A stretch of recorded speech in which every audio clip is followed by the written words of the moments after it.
All right, Alyssa, thanks. Well, maybe you're looking to start off 2016 on the right foot with a little more activity in your life. Starting a regular walking program might be a great place to begin the journey of heading in the direction of a fitter you. Tim Bartos, President and CEO of Baptist Health System, is here with more. And so we're talking about this walking program. Can you tell us a little bit about that? Well, first of all, Julia, happy first Monday of the new year. Happy first Monday to you as well, Tim. It's good to see you. Always good to be here.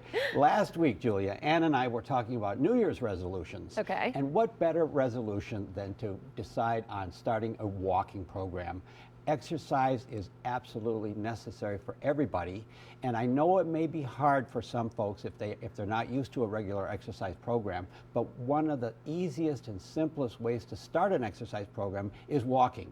And there are all kinds of benefits. You can lose weight by walking. It can help alleviate depression. It can help to build muscle mass, which we all begin to lose after age 30, believe it or not.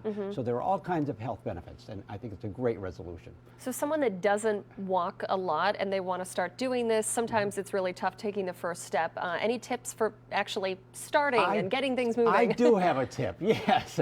Talk to some friends who may want to do the same activity that you're trying to do. It's the buddy system. Buddy up with some friends or some family, and you help encourage each other on days when you might not feel like going out. That helps.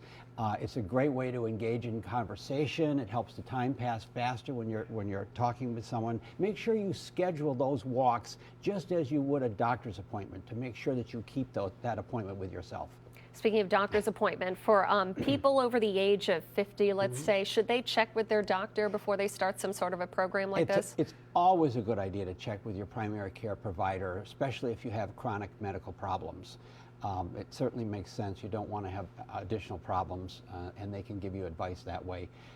And also, the other thing I want to mention is don't let the fact that Alyssa's telling us that we're having ice and snow and cold weather for the next few days, don't let that be an excuse to get out and walk, because you can walk inside a mall, and many malls have mall walking programs where they allow you to come in before the mall opens and you can walk. So give us a call at Baptist Health if we can help you with that, or give you some information on which mall might be closest to you or whatever, or any questions. We're always there, happy to answer them for you. So remember, Julia, as I say to Ann every Monday, aging is mandatory.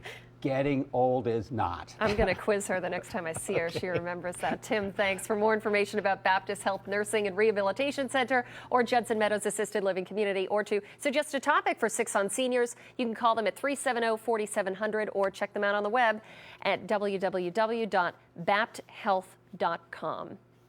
I really will quiz her. There's more to come on the CBS 6 News at noon, including Mr. Food's Test Kitchen.